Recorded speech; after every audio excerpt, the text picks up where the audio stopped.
turn to page 37 already. Unless it's a different printing.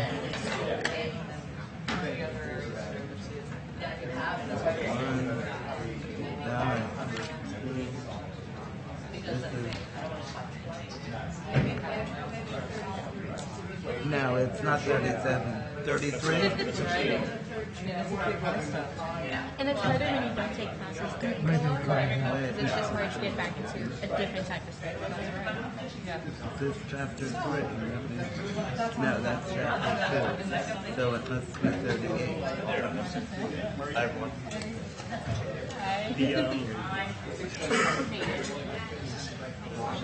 I don't know if mine's in there or not.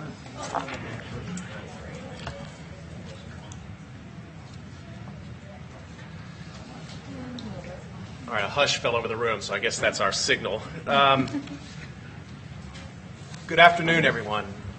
And it's great to welcome you all back to what will be the final lecture in what's been a year-long series of lectures celebrating Drexel's 125th anniversary. It's been a really extraordinary year of events and a series of classes. And we offered the class the first time in the fall as an experiment, and it filled up. And we did it again in the winter, and it filled up. And we did it again this spring, and it filled up. And so the interest level is there. I'm really excited that you could spend this term with us learning a bit more about the institution that is your institution. And I want to thank the students, and I also want to thank the Alumni Association, which was so instrumental to making the book project happen and all the events we've done this year, as well as the Institutional Advancement Office. And Lauren Farmer, who's here, who's administrative assistant for, actually she's probably left the room doing some work, but she's been really important to making sure everything worked for us this entire year. All the lectures went off and we had refreshments, and so the staff of history and politics have been wonderful in supporting this initiative. So all year we've had a series of very serious academic talks, and today we're going to change it up a little bit. This is almost like a family history session to a certain degree. I asked some people to come from all different aspects of Drexel's life, faculty and staff and leadership and students.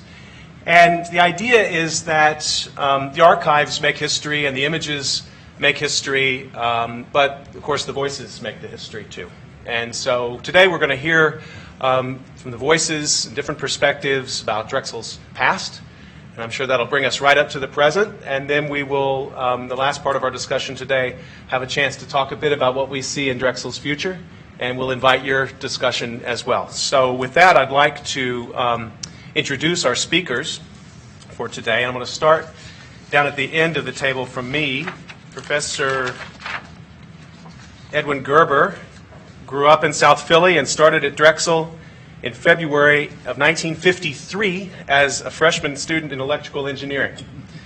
You want to read the rest? He received, to give a short introduction for everyone, and then we'll come back and I'll let you start, Dr. Gerber. He received his master's in physics from Drexel and a PhD in electrical engineering from the University of Pennsylvania. Dr. Gerber has been involved in the electronics labs, bringing them from vacuum tubes to experiments with computers here at Drexel. He's retiring August 31st of this year after 59 years of teaching at Drexel. Next to him, Judy Trackman, a Philadelphia native, began work in what was then the Metallurgical Engineering Department of Drexel in June of 1970.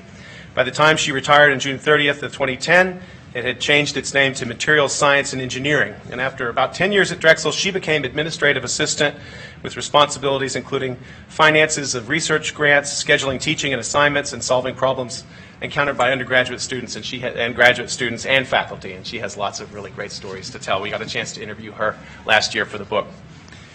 Jerry John Nutter is an international student from Ghana pursuing his PhD in nursing. He's also the president of the Graduate Student Association, and before coming to Drexel in 2015, he received a master's degree in nursing and healthcare leadership from the University of California at Davis.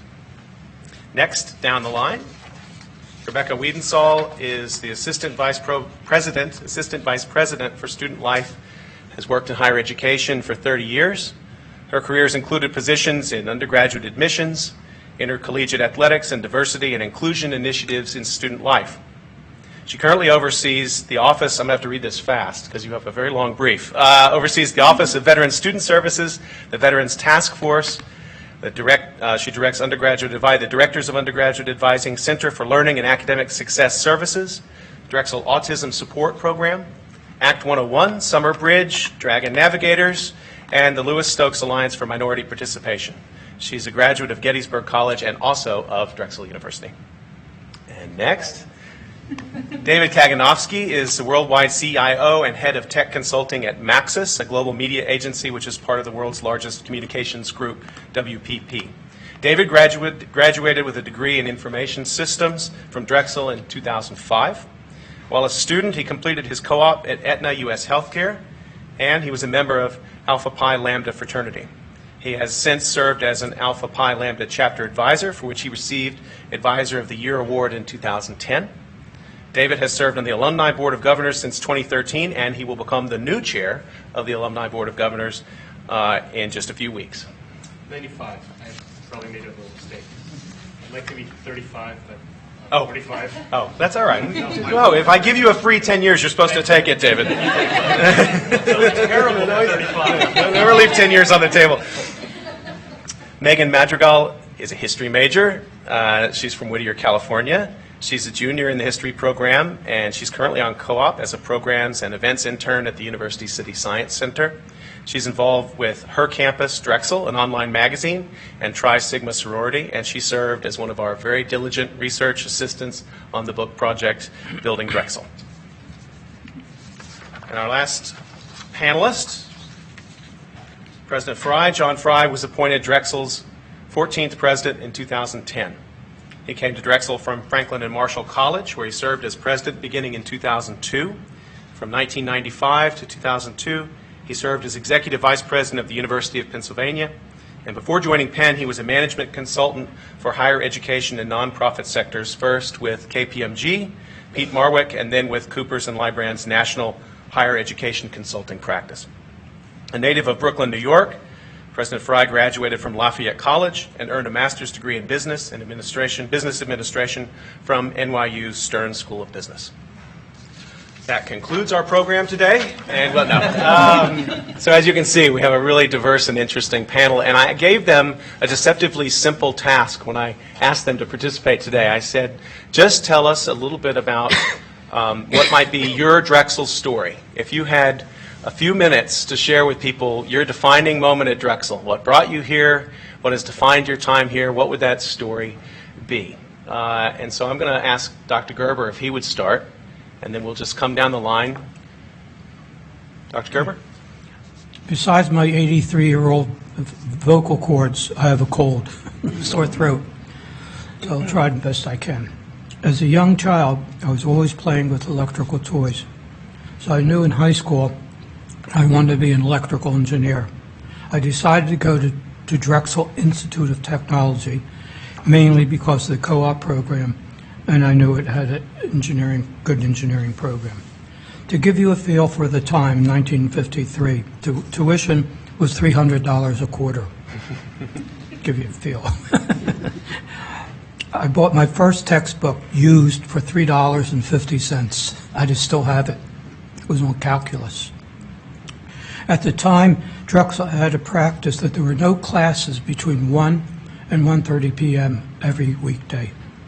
That gave us an opportunity to have a break every day for that time.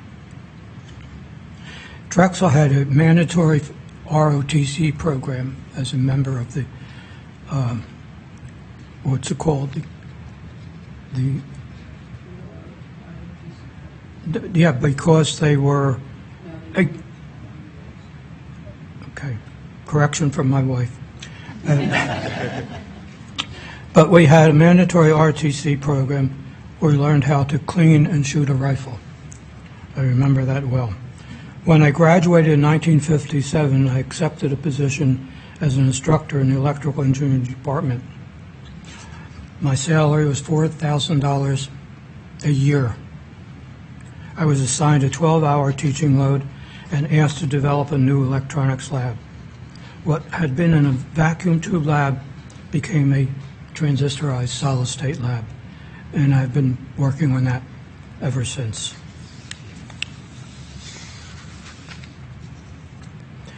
In In later years, we introduced a personal computer to our labs. What took an hour for students to perform experiment with the new computers would be done in less than one minute. Did all the calculations, all the graphs, and printed out the results. As far as I know, I think this was the first undergraduate computerized lab in the United States. In 1983, the Macintosh computer was mandatory for every student in Drexel. Everyone received a box contained a CPU, a keyboard, and a mouse. Some of the faculty thought that the computer contained mice. You got the picture, okay? When I came to DIT, it had only 4 buildings: the main, Curtis, Randall, and alumni labs. Today, there are more than 90 buildings on the main campus. Yay, Drexel. The Drexel Library then was located in the southwest corner of the Great Court. Then it was moved to the Corman Building, and then to its current home, the Hagerty Library. The men's gym was located on the 3rd floor of Curtis, where the classrooms now are 341 to 344. I remember that gym, and I remember being a student in those rooms. Over the years, I've been honored to receive many awards, including the Lifetime Teaching Award from the College of Engineering. In 2013, I received the Harold Myers Award for Outstanding Service to the University. This meant a lot to me because I knew President Myers when I was a student, and he was a true gentleman and a scholar. While it is wonderful to be honored in the way I am doing what I feel is right, supporting the university that has been a second home to me and allowed me to have riches and rewarding career. I had the greatest pleasure working with my colleagues, my classmates, and the department leaders over the years. This is the reason I have not left yet. Soon.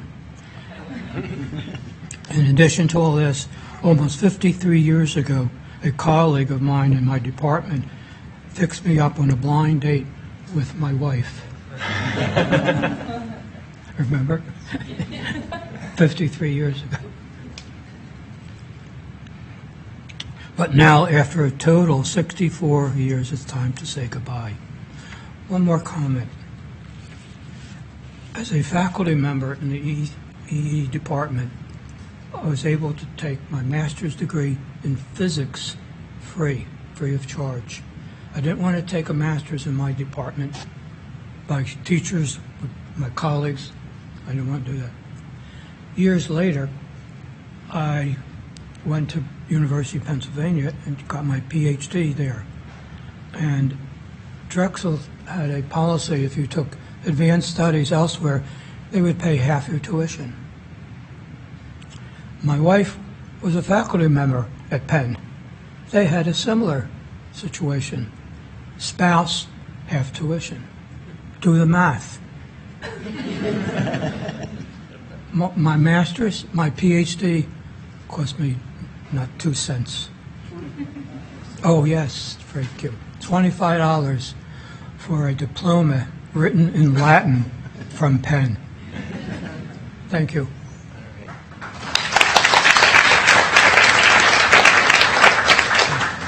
Judy, you want to pull that microphone over so you can, that's great.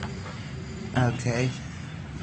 I started in 1970. An aunt of mine worked in the controller's office, and I had just been laid off from a previous job, so she said, come apply. It was the smartest move I ever made. I started working, we were called metallurgical engineering. Nobody ever heard of metallurgical engineering. They knew all the others, but I always had to explain what we did. In 1975, I think we became materials engineering, and from there to material science and engineering. I could have gone up the scale into administration out of the department, but I didn't want to lose contact with the students. That was my biggest pleasure. We had a big variety, lots of different cultures represented, and I have students who I'm still in touch with on Facebook who in the 1980s came to my house for a Passover Seder. Indian students, Arabic students, there were, for the religious holidays, for Thanksgiving. It was so interesting to get the impression of what the different cultures were. And I got a lot of satisfaction out of, back in those days, before we had the computers, if a student had a problem with tuition, with fees, with getting into a course, getting a grade changed, whatever, it was a phone call. We worked closely with the controller's office, the registrar, all of the university departments. If you can believe it, scheduling courses in the registrar's office was done on a sheet probably the size of two of these tables by hand. But we knew each other well, we could trust each other. They knew if I had a student that had what we thought was a legitimate excuse, it was approved. And it was such a pleasure. I think the thing I regret, although I know it's necessary for the computer age to come to Drexel, I miss the old camaraderie. It was really fun. The faculty I'm still in touch with. It became a home. And, you know, Ed mentioned the grant and aid where you could get tuition elsewhere, half of Drexel. That only lasted until Drexel's tuition went to $4,000. Or I'm sorry, to $8,000, because they capped it at $4,000. Unfortunately, when my children were ready for college, Drexel didn't have a communications department or a college of art. And so $4,000 covered Temple's tuition. And my children were lucky enough to graduate without student loans. And it was a big plus. So I gave to Drexel, Drexel gave to me. It was a two-way street. And I don't think that just because you're retiring, you're leaving Drexel, let me tell you. Because I've been retired for 7 years. Believe me. I've been retired for 7 years now. On the anniversary of my hiring, I retired. And it's still a very important part of my life. I'm still in touch with a lot of the students. And I had a funny story with the computers, too. When they came up, the Macintosh, I believe, was actually developed to meet Drexel's requirements. When we wanted to go, every student had to have a computer. My gripe was they were not letting employees buy it. Students could buy them, faculty could buy them. And I was in a fortunate position because President Hagerty at the time, his son got his doctorate from our department. So he knew me. And I caught him at a Christmas party and wanted to know why he wasn't letting employees buy the computer. And he said, well, they're going to learn how to use it and then go for better jobs. And he looked and he says, you wouldn't do that. You can get one. And his secretary was sitting there, who I knew pretty well. I said, write that down. And it's been a godsend. That computer, I still have. The first batch of Macintoshes came off the assembly line with the Drexel D, the blue D embossed on the front, and I still have it. I'm waiting for it to become a real collector's item.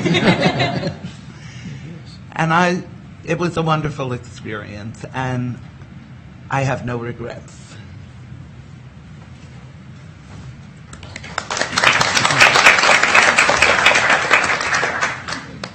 For me, actually, I didn't come to Drexel when we were having all these computers. I came when we had iPad and and other stuff. So actually, when I was graduating from University of California, Davis, where I was doing my master's. I was looking for a university that has three things. Actually, I was looking for a university that has interdisciplinary nature of training health professionals. And also looking at a university that actually have faculties actually having a good relationship with the student, especially graduate student. And then the third one is I was looking for a university that actually is located in the center of a city, because all my experiences have been in actually a college city or something like that. So in the process, when I was actually going through, I found Drexel, and I saw that actually all the health professions were actually housed in the same college and being taught, actually managed by the same college. So I spoke to my then advisor that is what I saw, and I'm interested in this. So I started reading about the college and then the university, and I saw that the three things that I was looking for, I can find that in Drexel. So I decided to come, and just to cut my story short, I want to say that since I arrived here in 2015, I've seen that I've made the best choice. I've seen all these things that I was reading, that they actually exist here, that the interdisciplinarity of the health profession is something that is second to none. And I can also speak to how the faculty actually relate. Not only the faculty, I've seen that a lot of these students have good relationship with the faculty, and also administrators, the professional staff. Some people would think I'm biased because being the president of the GSA, but no, I think before I assumed this position, I've had a great relationship with faculty staff, and I think that is the best thing, and that is what I'm going to remember Drexel for even after I graduate from this school. So that is my short story, and I'll end it there.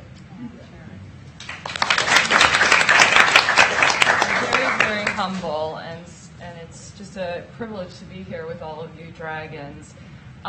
So my story is that I got here in 1989, and I've actually been a Pennsylvania gal my whole life, and I came from a pretty traditional undergraduate experience and was really longing for something very different. And fortunately, I found Drexel University. And I started in the admissions office, and I actually remember the first Macintosh computers, and thinking to myself, gee, I wish my college had kind of prepared me better for this.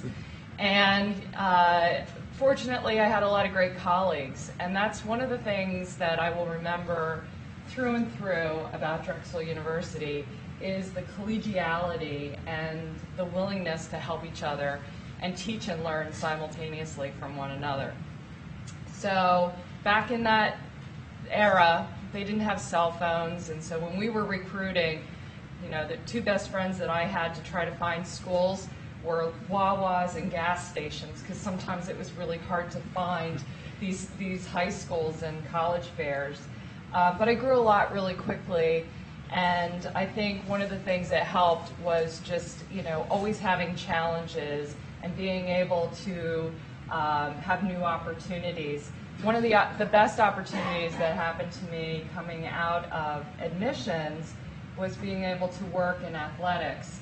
And the way that happened very unexpectedly was because in the early 90s, the NCAA didn't have a clearinghouse. So any athlete who wanted to go on and play college sports would have to be certified in the admissions office. There were 4 pages that had to be filled out by hand, and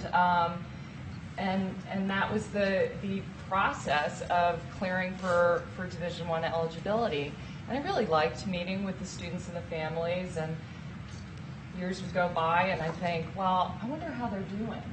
So moving to athletics was really my first experience with what we now call student life cycle management, which is really about staying with students throughout their journey and even as they become alumni.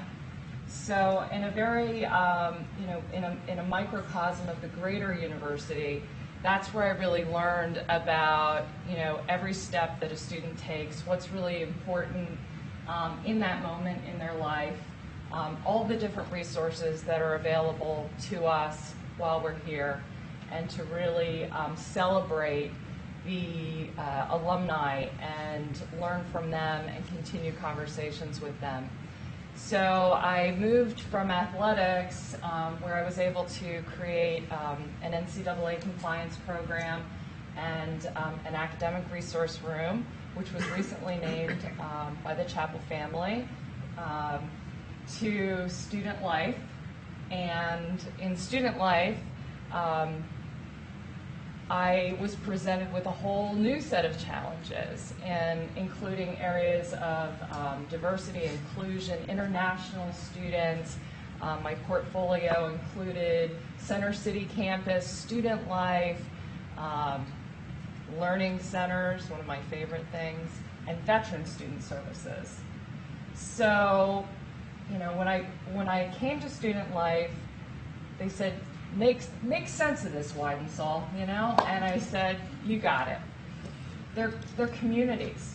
We all want to belong to an authentic community, and that's where you build from. So I'm really proud that Drexel offers so many different opportunities for students to feel like they've got, you know, a place where they can grow and also to learn constantly. Our veterans, I'm especially proud of right now. We've grown from about 100 yellow ribbon veterans in 2009 to almost 800 right now. So most of you who are students probably sit in class with our veterans, and they all have unique and different stories. So I would really encourage you to learn their history as well. And I just want to shout out to my two colleagues here who many years ago, I'm sure you don't remember, but we used to send out academic progress reports, and they were pink on the athletes, and you always turned them in, and I just want to say thank you. And whenever I had problems with, well, this student's going to be going to compete, you know, or I need an override for this or that, it was always about the phone call. Yeah. And so that's, it's great to see you both. You too.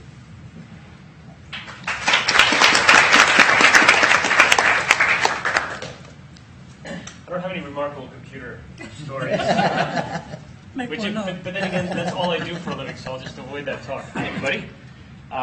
David Kaganovsky here. And so the question that Scott posed, I thought was a very difficult one. I told that to Scott just before we got into this room, which is, you know, tell us a story about Drexel. And my story is remarkably, in my time, my 5 years at Drexel, I thought back were remarkably uneventful, almost boring. I did nothing. I joined a fraternity. I held two positions. One was beverage chairman. I can assure you I was very good at that job. The other one was, as one of the few Jewish brothers in the fraternity, they allowed me to watch the pig all night that they would roast, knowing that I was one of the few people who would never touch it. And so I would stay up all night and do that. But in some ways, I feel like that unremarkable existence also paved the way for a lot of really cool things that I've been able to do ever since then. And a lot of the most positive things in my life sort of emanate from Drexel, and I'll explain what I mean by that. Number one, I actually, because of this university and because of my Drexel co-op, who can say this? Actually some people can, but met my wife. So the story is actually quite good. There was a weekend when my entire fraternity decided to go to a small short town, and we, just for a weekend, probably a couple cases of soda and some chips, and we decided to hang out. And there happened to be a couple of young girls who also stayed at that same hotel. They made a really big mistake because obviously it was overwhelming. But somehow one of them showed an interest in me, and we spent some time together. And the next day I kind of lost touch, so I knew really just her name, what high school she went to, and what town she lived in, which today would be enough for me to probably get her credit report within about 10 minutes.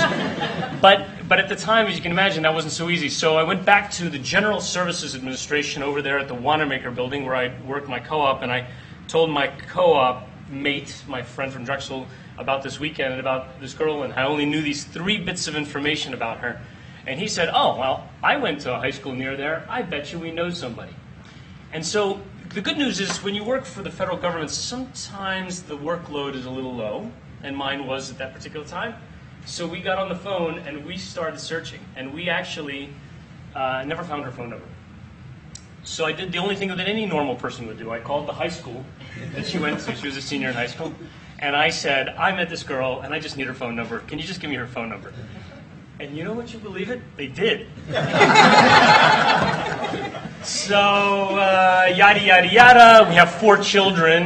And a couple of weeks ago, my son took a tour of Drexel, and Drexel has moved up to the top of his list, actually, above Johns Hopkins, which I couldn't believe actually happened. And, you know, for all we know, we maybe have a second generation of Drexel student as a result. So, in some ways, that's like the first thing that I always look back and with a lot of fondness. And it isn't because, it's because of this university, because of co-op, because of the fraternity that I was in, which was very special to me, that I ended up meeting this very special woman and having a great family.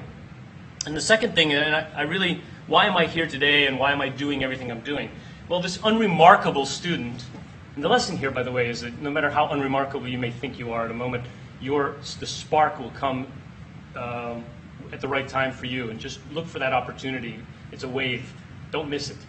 So the spark came to me back in like 2003 when I went to a meeting that was called, because maybe a familiar story, not a very happy one, but a fraternity did something wrong and it was going to be shut down, and we need to bring the alumni together to figure out what to do. And so I showed up, and when they said, who wants to be president, I probably was the only guy who didn't raise his hand. But as a result, they said, well, why don't you become the alumni president? And that was really the first time I ever did anything that was a leadership position. It never even occurred to me to do something like that. But I took it on. I was a consultant at the time, and I said, well, I'm going to treat this like a consulting project, which means I got to sell. I got to sell some additional services here. I came to a meeting with a gentleman named Tony Canaris, and Tony, I think, gave me a challenge, which I suspect he probably thought this is probably the best way to get rid of this guy. He said, the only way you guys can reopen that place is if you raise $1 million. So, have fun. Good luck. And I said, only $1 million? We could sell that problem. And I went off and spent probably the next 2 or 3 years building a really great alumni base, engaging people. Unfortunately, I also met a lot of people who every year you hear about passing, but I met a lot of people, and we managed to raise, not quite $1 million, but we raised a lot of money, close to it, and worked with the university in a partnership that I think was the building block and the foundation for how organizations should work with the university, which is in partnership, not with in a clash. And as a result, was able to finish what I did, and we reopened the fraternity house and got a lot of engagement, got a lot of people who, you can't imagine how many times I would make a phone call to somebody from the 50s or the 60s, and they'd say, I'm not going to give to those guys. And after a couple of conversations, yeah, they did. Some people gave $25, some people gave $25,000. But the most important thing wasn't the amount. The amount was important. But the most important thing was actually the engagement. And even to this day, I hope to be able to bring to the Alumni Association the idea that I want to engage sort of all of you guys in a way, because the more you can engage, the more you can see the value of what you've got here. Even if you're graduating in a moment of your life when you think, I can't wait to get out of here. But the fact is that these years are the building blocks of the rest of your life, and the more when you recognize that, you'll see how important it is to actually maintain that connectivity. So now, starting up this tenure as the chairman of the Alumni Association, and I think that just, to me, is the next way of continuing to give back. And so, I sort of I'll leave the last thought, which was one of my bosses told me that life is separated into to 3 main stages. I don't know, you could probably come up with any framework. But he said it's learn, and that's where I think the majority of you guys hopefully are right now. The next one is earn, and anyone who says money's not important is wrong. You have to earn. But most importantly, and the one that I think is what we're all trying to achieve as individuals, is the return, is to be able to then figure out a way to bring back to the world something positive in yourself, and I feel privileged that I have the opportunity to do that. And it all comes back down to that unremarkable 5 years at Drexel.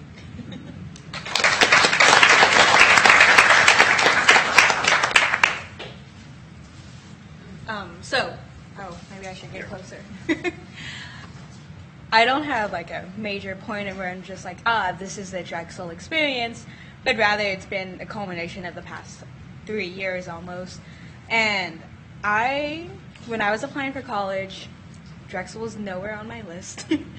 I didn't find Drexel. Drexel found me, and I kept getting these emails from some school in Philadelphia talking about co-op programs, and I was like, I don't know what this is. I'm going to keep deleting it. And it was every other week I would get an email. So finally, I decided to just apply because it was still free at the time, and it didn't hurt. Drexel was actually the first college to accept me, and I remember getting the acceptance, and I was like, woohoo, I'm going to college for sure now. And turns out I did actually end up at Drexel. And what got me at Drexel was, of course, the financial aid. But what made me stay at Drexel was the experiences I had. When I first went home for Christmas break my freshman year, I was so confused about, like, do I want to stay at Drexel? The weather, I hate the weather. Being from Southern California, why isn't it 80 degrees in December? But my mom was the one that was like, no, you should stay. You seemed to like it when you talked to me. And the only thing I really wanted to get out from like college experience was I wanted to be in a city. I wanted to know my major's professors, which I think I've accomplished pretty well. But I also wanted to be involved in different ways. And I think Drexel has given me that. So when I came back from Christmas break, and I was like, this is the place I'm going to be at. And every time I meet someone new, they always ask, why Drexel? And, my first and second year here, I couldn't really answer that because I really wasn't sure why am I still here. But now I think I can answer that pretty well. But it's just it's an experience that all of us have already spoken, and none of us have had even slightly similar experiences, which I think is incredible because I have friends that go to the same college and their experience already sounds the same, even though they're in completely different majors. And while we all graduated in different majors, or we came to Drexel, we all have very different opinions of Drexel. We have different experiences.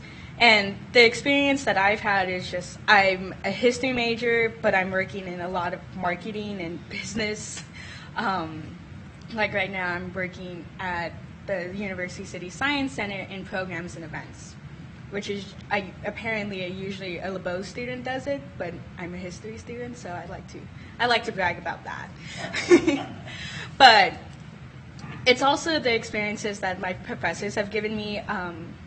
When they first started working on the book, Professor Knowles came up to me and said, do you want to help with this? I think you'd really like it. And I did. My favorite part was just looking at the older pictures of Drexel and seeing how much it's changed, seeing how far it's come, and just learning like the new interesting facts about it, because it's something you've never really thought of. Like, who would have thought ever that just main building was the only part of Drexel that existed at one point.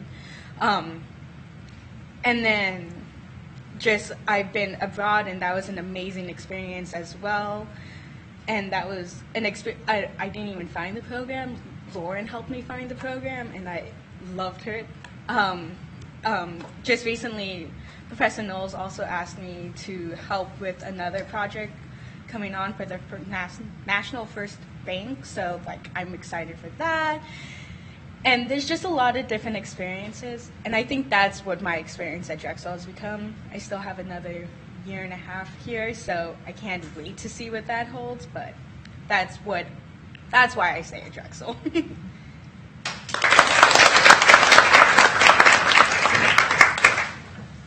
So Scott's question was kind of disarming. What is your defining experience?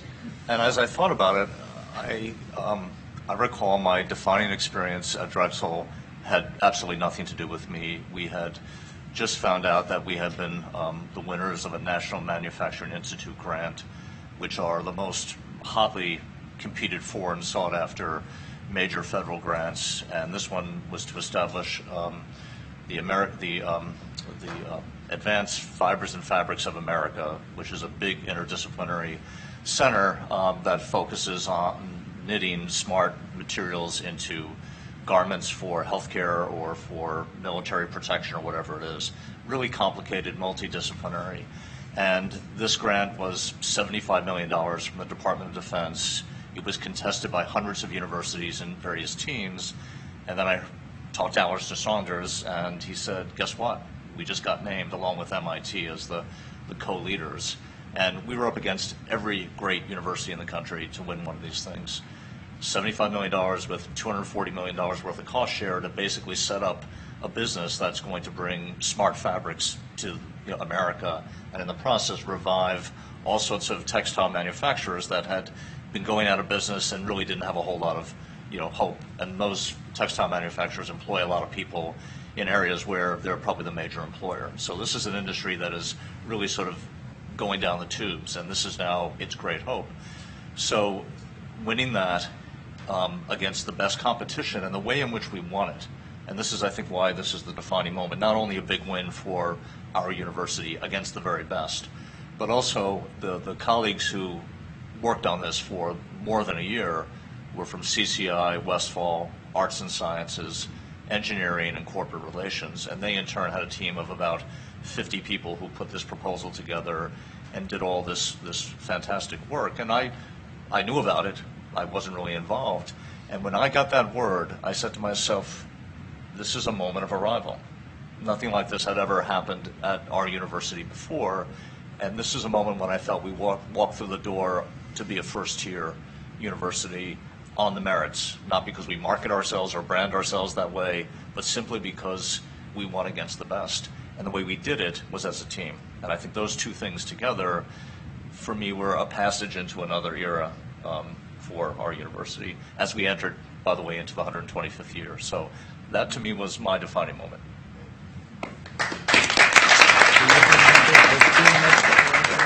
I put the question to myself, actually. I'll just one very quick story. I started here in 2000, and our history professor here went anywhere. I thought, I'm going to teach really excited history majors like Megan.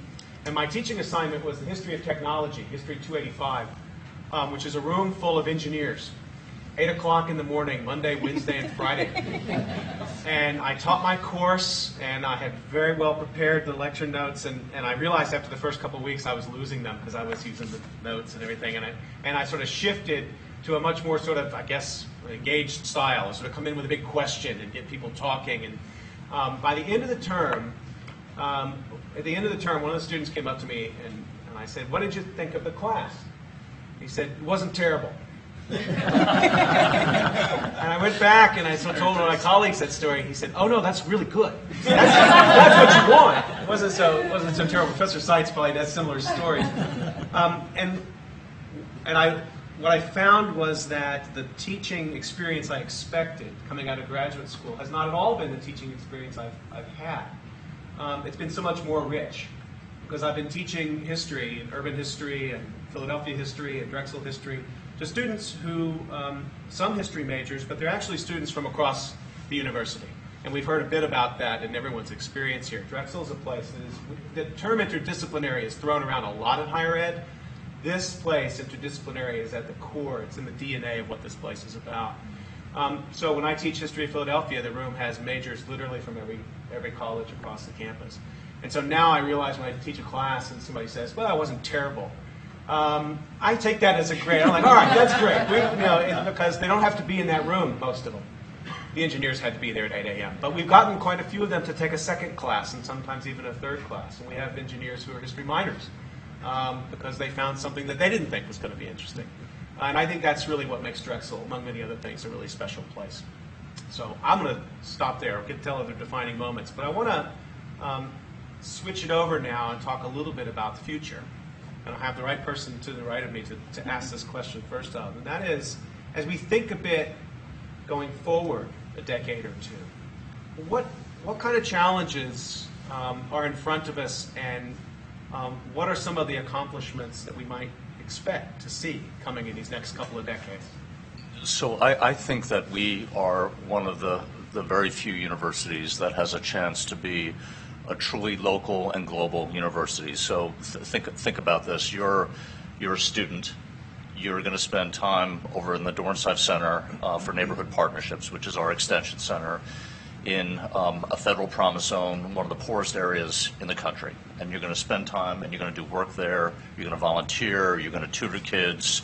You're going to, give yourself over to help them advance.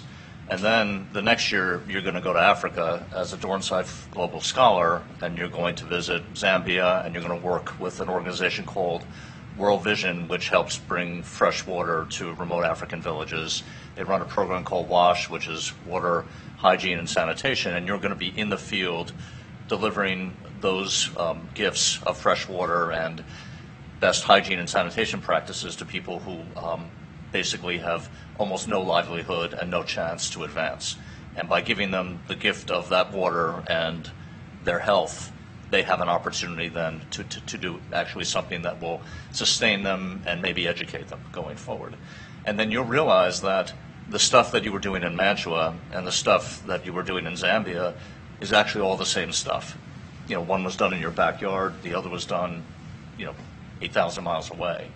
But I can see this coming into the frame, and then there's all sorts of research opportunities and other opportunities around that, but a place that can actually give you the gift, especially as a student, of these intensive, life-changing local experiences where you can really help Philadelphians in need, and then allow you to do the same thing, maybe with some different specifics, in a country that also needs your help in the same way our neighbors need your help. I think is a university that is really working on a continuum that is probably the most powerful continuum, helping others, but doing it in settings that really push you to the edge, because these places aren't, wonderful places to be. They're difficult places to be.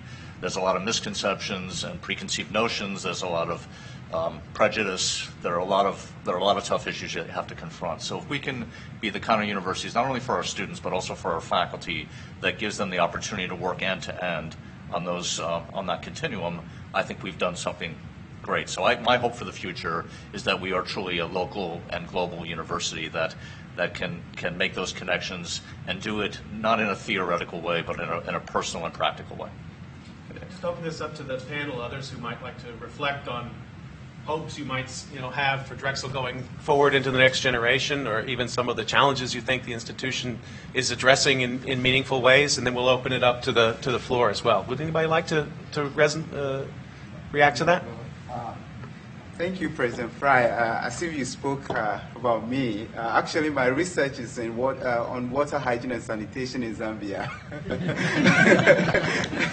Where I'm looking at whether access to water and toilet facilities impacts women who are HIV positive taking or adhering to their medication.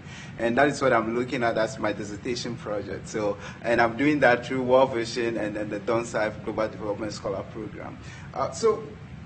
Going into the future, I want to just see that Drexel continue to maintain and develop graduate student research in the university. All the other universities that we hear of, actually, they invest a lot also in the graduate education and then the graduate research, actually. And it is my expectation that in the next 25 years, that will increase the money or the budget allocated for this thing might increase in a way to motivate students to come with innovative and groundbreaking research in this university.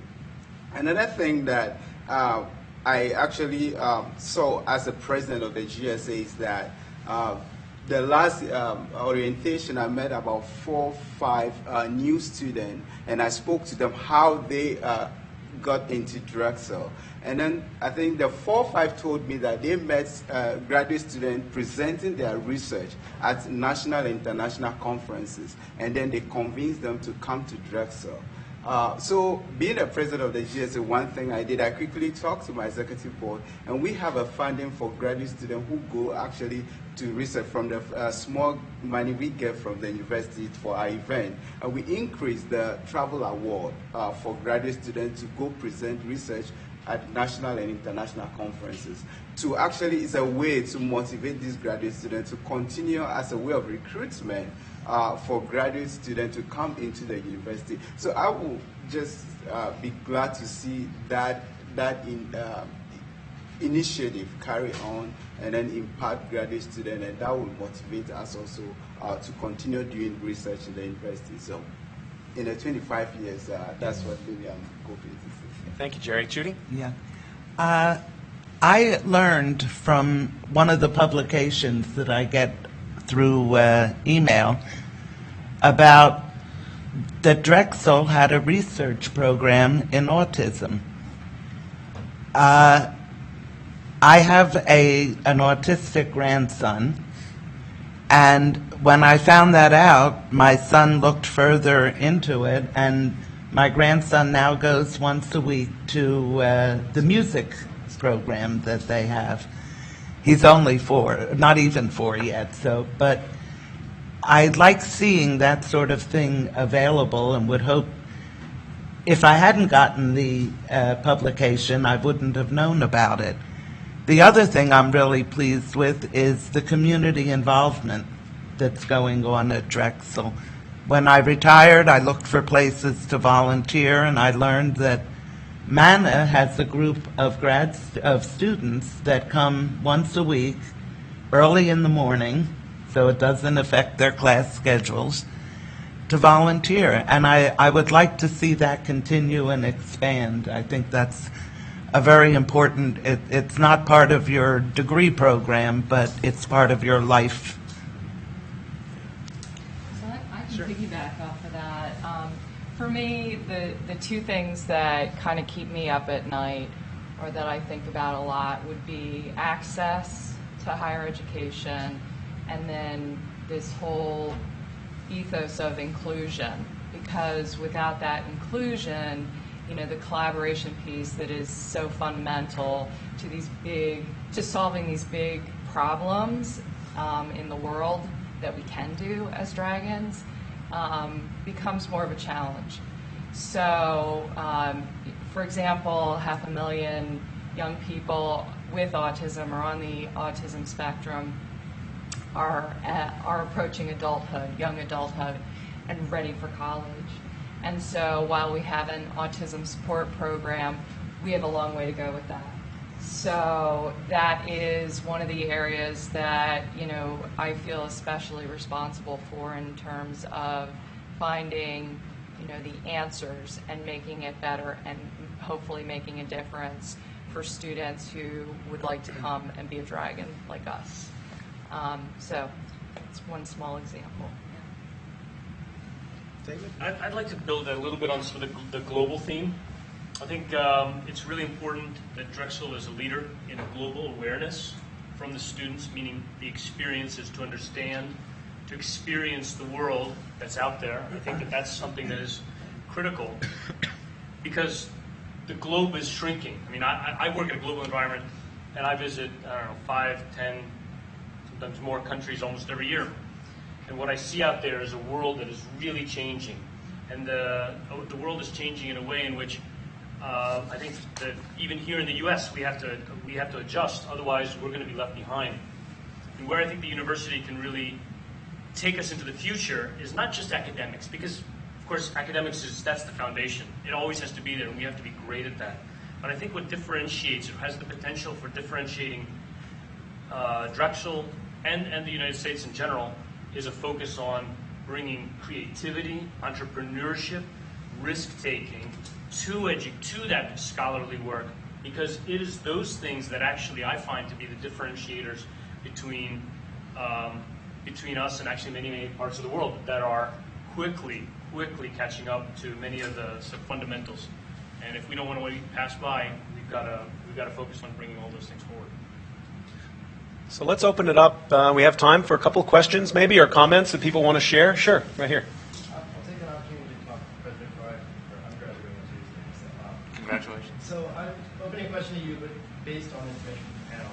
I thought that last section was very interesting because each person that brought up something they said of the future was not totally disparate, but they each had their program that they wanted, improvement in how do you gather all that input? And Drexel is a very widely spread organization. And you try to, and it's also a pretty small organization, maybe doesn't have the financial resources to make everything happen. And how do you direct it into something where it makes everybody happy and pushes a larger vision, which maybe your vision or, the larger vision of the university, despite this absence? Well, I mean, practically speaking, there's sort of two basic things that you do. The first is that you spend a lot of time in these conversations listening to what's important to people, what their dreams are and their hopes are and their concerns are and what they worry about. And then you get a composite. And then you take that and you match that against what you think are the strengths and the potential capabilities of the institution. And it becomes very clear there might be some areas where we can really make a difference right now. There are other areas where we'd have to build a whole lot. And then there's maybe a third bucket where we're probably never going to be as strong as we need to be. So you lose the third bucket, you resolve to build the second bucket, and then you continue to invest in your strengths. And I think a lot of the things you heard today, like autism, for example, we had a strong but small group in that a number of years ago, and we made a big bet. I won't go through the specifics of that bet, but it was like a $20 million bet on autism as a public health priority. And we built around the great people that we had, primarily Craig Newshafer, who had a big NIH grant in autism, but he didn't really have a lot of infrastructure. He didn't have a lot of colleagues. And if you go over and see what Craig is doing today in 3020 Market Street, it's a big group. They have a huge clinical arm. They have a huge research arm. And the reason that happened is that there's a societal need, there was a concern, there was some strength, and there was a desire to sort of build that. And I think anything that we've done actually at a large, even this functional fabrics thing, it's all because we had people who were sort of doing parts of it, and there was a societal need, and we matched those two things up, and we said, here's a bet. The problem with bets is you can only make a few, maybe 3, 4, or 5, and so I think we've bet wisely so far. Other questions or comments, Ira? You said you were going to heckle us, and you've been very quiet. So I really just want to thank Scott Knowles for what he's done, not only the Herculean task of putting the book together, but he's done in the last year of disseminating the book now to so many audiences. This whole program is good and special to everybody around Drexel. So thank you. Oh, thank you. It's been fun.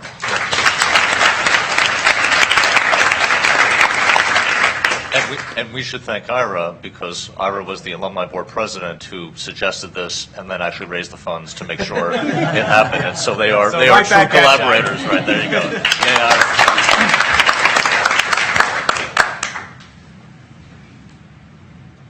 Okay, well, I think we are pretty much up on time, and we've had just a remarkable chance to hear from multiple generations of Drexel, and we have at least a couple of people who will probably be instrumental in helping shape what that next book, the 150th, you've already started raising money for that, right, Ira?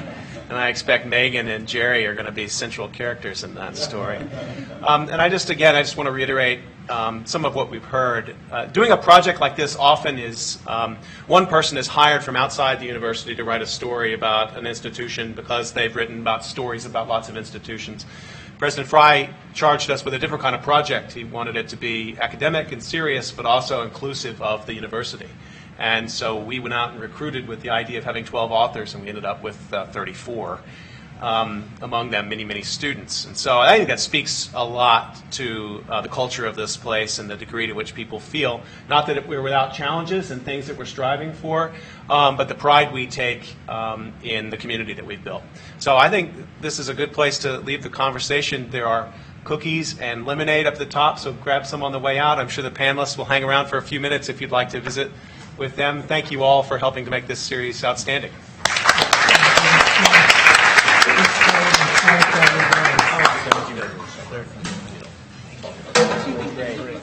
That was cool.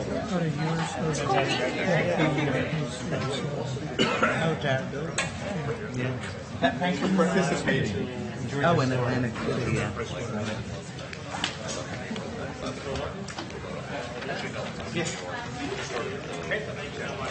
You know who else lives in that building? Art Lord. Remember Art Lord? Thanks for everything, Art. It's nice to meet you. You too. Good luck with everything. Right. A year and a half ahead of you is going to buy too quick, and then you're going to find yourself crying yourself at night.